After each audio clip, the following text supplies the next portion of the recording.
ampifaniana ry avana malala no isionana toy zao mifanasika toy zao tsika iainy ten'andriamanitra anomezana koa ny afatra tsara ho anao antynyty amaky vakinao tytoloandro ty ho anareo zay voantso an' Jesosy Kristy maran'andriamanitra sady voantsony masina ho aminao reny ny fahasoavana sy fiadanana avy an'andriamanitra raintsika sy Jesosy Kristy tompo amen.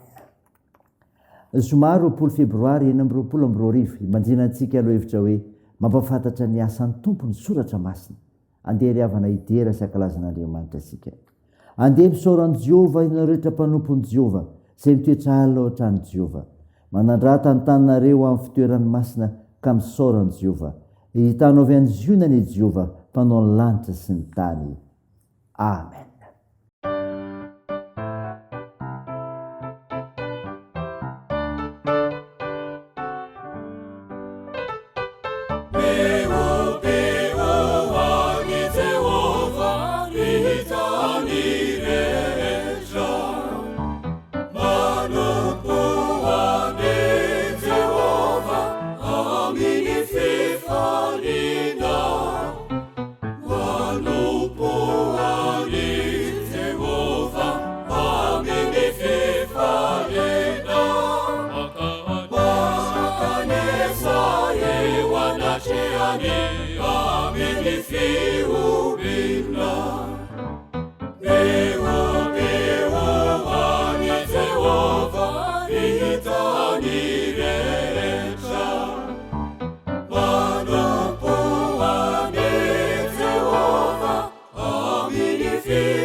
Andeha hivavaka isika.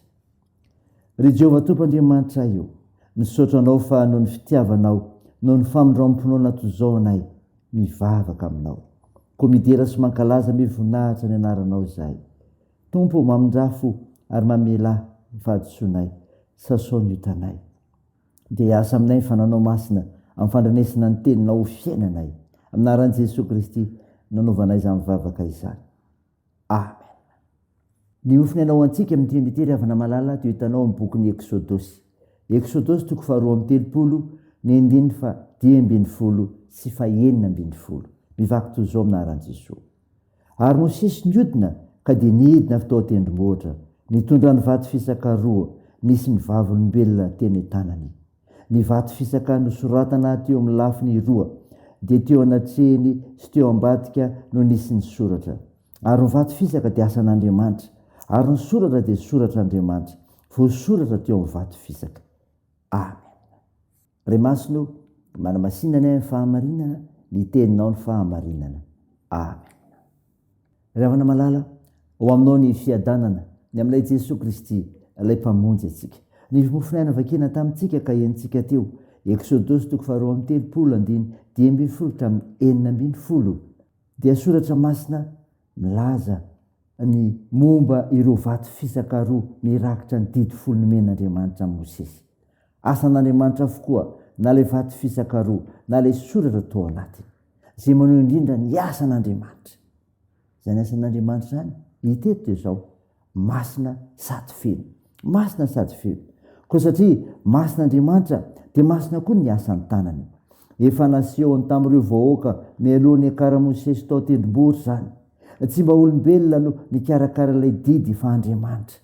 Miendrika ivelany izay ahitana ny soratra amin'ny lafiny roa dia maneho ny fahafenoana tanteraka. Ny voarakitra ao anatiny indray dia mahakasika ny olona rehetra sy ny olona manontolo, ary indrindra ny fifandraisan'Andriamanitra sy ny olona izay manamafy ny fanekena ataon'Andriamanitra amin'ny olona. Asa lavorary sady miavaka nataon'Andriamanitra eo amin'ny fiainan'ny olona. Masina ny tenin'Andriamanitra sady feno. Izao koa maharitra sady mamelona, izany koa ry havana, maharitra sady mamelona. Nosoratana tamin'ny vato ka tsy zavatra mety mandalo na zavatra mora simba sy levina. Vato maneho fa tsy ova intsony ka haritra satria vavolombelona manamafy ny fanekena izany. Ary mihoatra noho izany soratanan'Andriamanitra fa tsy an'olombelona no mameno ilay vato fisaka. Izy no afaka mafa ny soratanany? Tsy misy. Ny votoatin'ny soratra masina dia mikeny fifandraisana sy firindrana amin'ny olona samy olona ary ny olona sy Andriamanitra. Vato fisaka roa, tanana roa, noho izany ampy sady sahaza ireo ka mitondra fiainana. Ny tenin'Andriamanitra ry havana no ambarana soratana dia mitondra fahavelomana mandrakariva ary maharitra mandrakizay. Raiso izany, dinio izany teo an'Andriamanitra ireny ny voninahitra. Amen. Andeha hivavaka isika. Tompo, misaotra ny mofinaina nomenao izay milaza ny asan'Andriamanitra masina sady feno, ary koa maharitra sady mamela. Jesosy, vandio nisy ambaravarona mba hitoeranao ka nonjenao ny tsiraray noho ny asa mifananao masina andraisananao tony sy mpamonjy. Mivavaka izay mba nasitranareo marany rehetra mila nivavaka ampirezanao ny mpitsabo. Jesosy, ataonjao ireo azo baoriny, toandro mareo sikolona ireo sahirana, tsy njovo ireo trapona. Vonjeo sy arovo izay amin'ny toe-javatra misy eo amin'ny fiarahamonina misy anay. Mitahianay amin'ny fiazakazahana satria ampimizaro anay amin'ny fahasoavanao. Tompo, tahio sy arovo ny firenenay. Aminaran'i Jesosy Kristy mpamonjy anay, no ivavahanay. Miaraka amin'ilay vavaka nampianarana anay manao hoe: Ranay eo izay any an-danitra, ao masinina ny anaranao, ho tonga ny fanjakanao, atao any sitraponao ety an-tany ho tahaky ny an-danitra. Mihona an'io izany na sahaza ao anay, ary mamela ny elokay tahaka ny namelanay izay meloka taminay, ary aza mitondra anay amin'ny fakam-panahy, fa manafany amin'ny ratsy, fa hanao ny fanjakana sy ny hery ary ny voninahitra mandrakizay. Amen. Raisa finoana ry havana malala ny zodrana tolotra anao aminaran'i Jesosy Kristy. Ilay Andriamanitra aloha raha ny fanantenanany hameo ny fifaliana sy fiaidana tanteraka ho anareo noho ny finoanareo, mba hitomonareo be dehibe ho aminareo ny fanantenana noho ny sery fanahy masina. Amen. Dia an'Andriamanitra irery ny voninahitra amin'ny anaran'ny Ray sy ny Zanaka ary ny fanahy masina. Amen.